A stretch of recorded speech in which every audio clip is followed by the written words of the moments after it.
मित्रों नमस्कार, मैं प्रदीप झा और आप देख रहे हैं पॉलिटिकल आइडिया। पॉलिटिकल आइडिया के आज के इस अंक में आप सभी दर्शकों का बहुत बहुत स्वागत है। मित्रों, ये बिहार के लिए चुनावी वर्ष है और इस चुनावी वर्ष में जब बिहार की राजनीति की चर्चा होती है तो बिहार की राजनीति की चर्चा में जाति और जातिगत समीकरण के बगैर ये चर्चा कभी पूरी होती नहीं है। ठीक है, इसीलिए आज अगर हम देखें वर्तमान बिहार में अगर 2025 के विधानसभा चुनाव के लिए जो माहौल जिस प्रकार का बनता जा रहा है उसमें एक बातें स्पष्ट दिख रही है कि कहीं ना कहीं दोनों गठबंधन की तरफ से विशेष रूप से जो महागठबंधन है, जो आरजेडी के नेतृत्व में जो महागठबंधन में है, उसमें कुछ बहुत ना कुछ भ्रम की स्थिति है। भ्रम की स्थिति इसलिए है कि राहुल गांधी के कुछ एक्शंस ने और बिहार में जो कांग्रेस पार्टी के स्थानीय नेताओं के कुछ बयानों ने एक भ्रम की स्थिति पैदा की है। सबसे बड़ा भ्रम राहुल गांधी ने खुद पैदा किया जब वो दिल्ली से कन्हैया कुमार को बिहार यह कहकर भेजते हैं कि कन्हैया कुमार बिहार में चुनावी अभियान का नेतृत्व करेंगे। नंबर 1। नंबर 2, बिहार में ही जब कांग्रेस पार्टी के विधायक दल के पूर्व नेता अजीत शर्मा पत्रकारों से बात करते हुए ये कहते हैं कि बिहार में जो महागठबंधन के मुख्यमंत्री का जो उम्मीदवार होगा वो चुनाव के परिणाम आने के बाद महागठबंधन का जो विधायक दल होगा वो चुनाव वो तय करेंगे। ठीक है, तीसरा जो कांग्रेस के प्रभारी महासचिव जो नवनियुक्त हैं कृष्णा अल्लावेलू, उन्होंने एक बयान दिया। उन्होंने कहा कि कांग्रेस पार्टी बी टीम नहीं है बल्कि ए टीम बनकर चुनाव लड़ेगी। साथ ही कांग्रेस पार्टी के स्टार प्रचारक जो इस चुनाव में एक तरह से कांग्रेस पार्टी ने घोषणा कर दिया है कि कन्हैया कुमार उनके स्टार प्रचारक होंगे। और इस प्रकार के संकेत खुद कन्हैया कुमार के बयानों ने भी दिया जब कन्हैया कुमार ने यह कहा कि बिहार में कांग्रेस पार्टी कोई छोटा भाई बनकर नहीं रहेगा बल्कि कांग्रेस पार्टी को जो सीटें चाहिए वो कांग्रेस पार्टी की मर्जी से चाहिए। कांग्रेस पार्टी की इच्छा के विपरीत आप उम्मीद करेंगे कि सीटें दी जाए और कांग्रेस पार्टी लड़ने को तैयार हो जाए तो ये कांग्रेस पार्टी को मंजूर नहीं है। ओवरऑल अगर हम देखते हैं तो कांग्रेस पार्टी बिहार में अपने नेतृत्व के लिए एक तरह से कन्हैया कुमार को प्रमोट करती जा रही है। तो सवाल ये उठता है कि क्या एक बार फिर से 64 वर्षों के बाद बिहार में कोई भूमिहार जाति का व्यक्ति बिहार का मुख्यमंत्री हो सकता है? आपको पता है कि बिहार के पहले मुख्यमंत्री डॉक्टर श्री कृष्ण सिंह भूमिहार जाति से आते थे। 1946 में मुख्यमंत्री बने, आजादी से पूर्व मुख्यमंत्री बने। लेकिन अगर 1946 से हम जोड़ते हैं तो फिर 2 अप्रैल 1946 को जब वो मुख्यमंत्री बने तो उसके अनुसार तो लगभग 15 वर्ष तक मुख्यमंत्री रहे डॉक्टर श्री कृष्ण सिंह। लेकिन हम उसे नहीं जोड़ते, हम जोड़ते हैं तब जब 26 जनवरी 1950 को भारत गणतंत्र हुआ और पहले आम चुनाव के बाद एक तरह से श्री कृष्ण सिंह की ताजपोशी हुई। तब भी देखते हैं तो डॉक्टर श्री कृष्ण सिंह 11 वर्ष 5 दिन के लिए बिहार के मुख्यमंत्री बने। उनके बाद दीप नारायण सिंह केयरटेकर मुख्यमंत्री थे बिहार के। फिर पंडित विनोदानंद झा बिहार के मुख्यमंत्री बने। तो जो डॉक्टर श्री कृष्ण सिंह का कार्यकाल था, ठीक है, वो था 11 साल 5 दिन का आजाद भारत में। 26 जनवरी 1950 को वो उन्होंने दोबारा शपथ लिया था। ठीक है, लेकिन अगर 1946 की बात करेंगे तो उस समय में तो उन्होंने यूनियन जैक की शपथ ली थी। वो तो एक तरह से उस समय में मोनार्की था भारत के अंदर। ठीक है, आजाद नहीं हुआ था। आजाद तो देश 15 अगस्त 1947 को हुआ, लेकिन गणतंत्र भारत बना 26 जनवरी 1950 को। तो उसी दिन से हम जोड़ते हैं तो 11 साल 5 दिन आता है। तो उसके अब 64 वर्ष हो गए। ठीक है, बीच के दिनों में देखेंगे तो कई जाति से कई मुख्यमंत्री बने बिहार में। अगर ब्राह्मण समाज से देखेंगे तो 5 मुख्यमंत्री हुए, अब यादव से 4 मुख्यमंत्री हुए, नीतीश कुमार अकेले अपनी जाति से मुख्यमंत्री हैं। अगर अनुसूचित जाति की बात करेंगे तो जैसे भोला पासवान शास्त्री कुछ दिनों के लिए हुए लेकिन 3 बार मुख्यमंत्री बने। यादव समाज से सबसे पहले मुख्यमंत्री हुए बीपी मंडल, उसके बाद हुए दुर्गा प्रसाद राय, फिर लालू प्रसाद यादव, फिर राबड़ी देवी हुई। ठीक है, उसी प्रकार से अति पिछड़ा समाज से अगर देखते हैं तो कर्पूरी ठाकुर बिहार के मुख्यमंत्री बने। अगर राजपूत समाज से देखें अगर हम तो सबसे पहले दूसरे मुख्यमंत्री दीप नारायण सिंह हुए। दीप नारायण सिंह के बाद चंद्रशेखर सिंह हुए। चंद्रशेखर सिंह के बाद सत्येंद्र नारायण सिंह हुए। तो इस प्रकार से कई नाम है।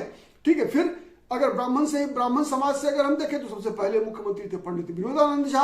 विनोदानंद झा के बाद जो है बिहार के मुख्यमंत्री बने, दूसरे ब्राह्मण मुख्यमंत्री बने केदार पांडे। उसके बाद डॉक्टर जगन्नाथ मिश्रा 3 बार मुख्यमंत्री रहे डॉक्टर जगन्नाथ मिश्रा। फिर बिंदेश्वरी दुबे, भागवत झा आजाद। ठीक है, तो इस प्रकार से कई मुख्यमंत्री हो रहा, लेकिन भूमिहार जाति का मुख्यमंत्री दोबारा नहीं बना। 1961 में के बाद से भूमिहार जाति का मुख्यमंत्री नहीं बना। और एक और विशेष बातें क्या हुई कि 1990 में जब मंडल आयोग के तहत पिछड़ी जातियों के लिए आरक्षण लागू हुआ, तो जो एक सवर्ण विरोधी जो एक ट्रेंड बिहार की राजनीति में एक डेवलप हुआ, जिसके अंदर ये लगा कि नहीं, अब बिहार में कोई भी सवर्ण का तत्काल जो है मुख्यमंत्री बनना मुश्किल है, क्योंकि बिहार की राजनीति एक तरह से पोलराइज हो गई। पोलराइजेशन मतलब ध्रुवीकृत हो गई थी कि जिसमें जितने भी एक तरह से हर समस्याओं का ठीकरा जो है सवर्ण जातियों पर फोड़ा गया, चाहे उसमें सवर्ण जातियों में भी ब्राह्मण और भूमिहार सबसे आगे थे। अगर मंडल आयोग की राजनीति के बाद भी अगर देखेंगे तो पिछड़ी जातियों में सबसे अधिक आक्रोश अगर किसी दो जातियों के खिलाफ रहा तो उसमें थे ब्राह्मण और भूमिहार जाति। इसका राजनीतिक नुकसान कर सकते हैं कि ब्राह्मण और भूमिहार जाति को भी हुआ, लेकिन अब क्या जिस कांग्रेस पार्टी ने यह तय कर लिया है कि एक बार फिर से कांग्रेस पार्टी अपने पैरों पे बिहार में खड़ा होने का जब प्रयास कर रही है, तो फिर कांग्रेस पार्टी अपना पुराना जो उसका समीकरण रहा है, जो राजनीतिक समीकरण जो एक समय में कहा जाता था कि कांग्रेस पार्टी सवर्णों, मुसलमानों और दलितों की पार्टी है, ठीक है, कांग्रेस पार्टी में पिछड़ी जातियों का कभी भी बहुत बड़ा स्टेक नहीं रहा। कांग्रेस पार्टी की जो सवर्ण राजनीति थी, जो ये ब्राह्मण माने सवर्ण, दलित और मुस्लिम राजनीति थी, उसी की प्रतिक्रिया में बिहार में त्रिवेणी सेना का गठन हुआ था। आपको पता है कि बिहार का समाजवादी आंदोलन, बिहार का जितने भी नेता रहे, चाहे वो माने कर्पूरी ठाकुर की धारा हो, रामसुंदर दास हो, जितने भी रामानंद तिवारी हो, ये जितने भी समाजवादी राजनीति थी, उसका जो जन्म ही हुआ एक तरह से कांग्रेस की सामंतवादी और सवर्णवादी राजनीति के प्रतिक्रिया में ही हुई। तो कांग्रेस का एक तरह से आधार वोट ही था वही सवर्ण, दलित और मुसलमान। इसीलिए कांग्रेस ने देखा, आपने देखा कि कांग्रेस पार्टी की तरफ से जब सवर्ण मुख्यमंत्री बने तो फिर 3 बार भोला पासवान शास्त्री भी मुख्यमंत्री बने कांग्रेस की तरफ से, अब्दुल गफूर भी मुसलमान मुख्यमंत्री बने। केंद्र की राजनीति में एक तरह से देखें जगजीवन राम जो है एक क्षेत्र कांग्रेस के बड़े नेता के रूप में रहे। बिहार में भी अगर देखें तो कई ऐसे नाम थे जो कि कांग्रेस की राजनीति में दलित समाज से बड़े नेता के रूप में उभरे, मुस्लिम समाज से उभरे। लेकिन पिछड़ी जातियों से सबसे बड़ा नाम अगर हम कहें तो रामलखन सिंह यादव का था, ठीक है। लेकिन कोई बहुत बड़ा नाम जो है रामजपाल सिंह यादव भी बिहार में उप मुख्यमंत्री रहे कांग्रेस की राजनीति में, लेकिन कभी कोई बहुत बड़ा स्टेक नहीं रहा।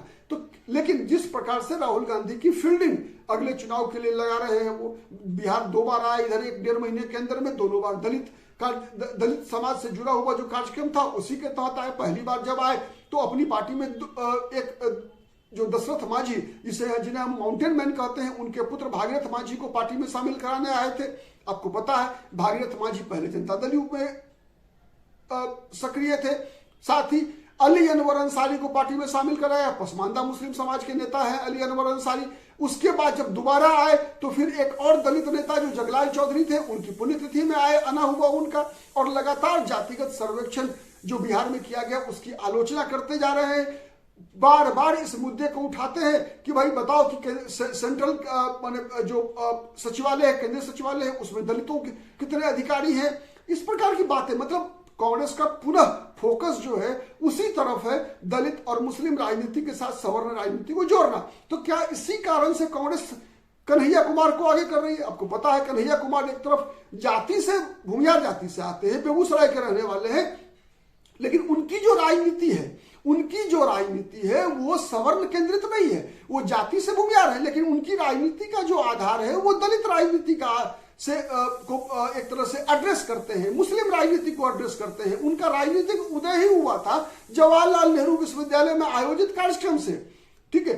उसके बाद से जिस प्रकार की राजनीति कन्हैया कुमार करते आ रहे हैं, उस राजनीति में उनका जो वोट बैंक एक तरह से बन रहा है, जो उनको पसंद करने वाले लोग हैं, उसमें उनकी अपनी जाति की तुलना में दलित और मुस्लिम समाज के लोग अधिक उनके साथ दिखते हैं, ठीक है। तो क्या इसी को ध्यान में रखते हुए राहुल गांधी और कांग्रेस का आला कमान ने बिहार में जिस प्रकार की व्यूहरचना करती हुई दिख रही है, तो ये तो एक इस बात का संकेत स्पष्ट रूप से दिख रहा है कि कन्हैया कुमार को कहीं ना कहीं कांग्रेस पार्टी आगे करके बिहार की राजनीति में अपना एक तरह से जो उसका पूर्व स्थान था उसको रिगेन करने का प्रयास करती हुई दिख रही है। ठीक है, एक तो सबसे बड़ा चीज है। दूसरी तरफ आपको याद होगा कि विगत दिनों में राहुल गांधी ने एक यह भी बयान दिया कि न केवल दिल्ली के विधानसभा चुनाव के दौरान इस प्रकार का बयान राहुल गांधी का आया था, और कांग्रेस के जो थिंक टैंक है उसका भी ये मानना है कि कांग्रेस जब से क्षेत्रीय दलों पर आश्रित हो गई तब से कांग्रेस धीरे धीरे कमजोर होती गई है। भाजपा को हराने के लिए, भारतीय जनता पार्टी को रोकने के लिए कांग्रेस अपना आधार क्षेत्रीय दलों के हाथों गंवाती रही, लेकिन कांग्रेस भाजपा को हरा नहीं सकी। तो अब उनका ये एक तरह से कंक्लूजन है कि अगर भाजपा को कहीं हराना है, भारतीय जनता पार्टी को सीधी चुनौती देनी है, तो कांग्रेस को मजबूत होना होगा, नंबर 1। नंबर 2, एक बात और स्पष्ट है कि बीजेपी के विरोध में अगर कोई सबसे बड़ा चेहरा है तो वो है राहुल गांधी। ठीक है, ये बातें पिछले लोकसभा चुनाव में भी स्पष्ट हुई, और उसके बाद भी जिस प्रकार का माहौल, जिस प्रकार का पॉलिटिकल एक नैरेटिव चल रहा है देश के अंदर, उसमें यह स्पष्ट दिखता है ना कि नरेंद्र मोदी के मुकाबले में अगर कोई भी व्यक्ति अगर सबसे मजबूती से खड़ा है तो वो राहुल गांधी खड़ा है। ठीक है, तो इसीलिए राहुल गांधी की राजनीतिक समझ यही कह रही है कि अब कांग्रेस पार्टी को क्षेत्रीय दलों के सहारे अपनी राजनीति करने का मोह छोड़ना होगा, और इसी के तहत, योजना के तहत कांग्रेस ने कन्हैया कुमार को बिहार भेजा है। और बिहार में लालू प्रसाद यादव, तेजस्वी यादव की अनिच्छा के बावजूद बिहार में अगर इस प्रकार का कांग्रेस पार्टी कोई प्रयोग करने जा रही है, तो अगर इसमें सफलता मिलती है तो निश्चित रूप से डॉक्टर श्री कृष्ण सिंह के बाद, श्री बाबू के बाद कन्हैया कुमार ये दूसरा व्यक्ति हो सकते हैं जो बिहार के मुख्यमंत्री बनेंगे। आज के लिए इतना ही, बहुत बहुत धन्यवाद। जय हिंद, जय भारत।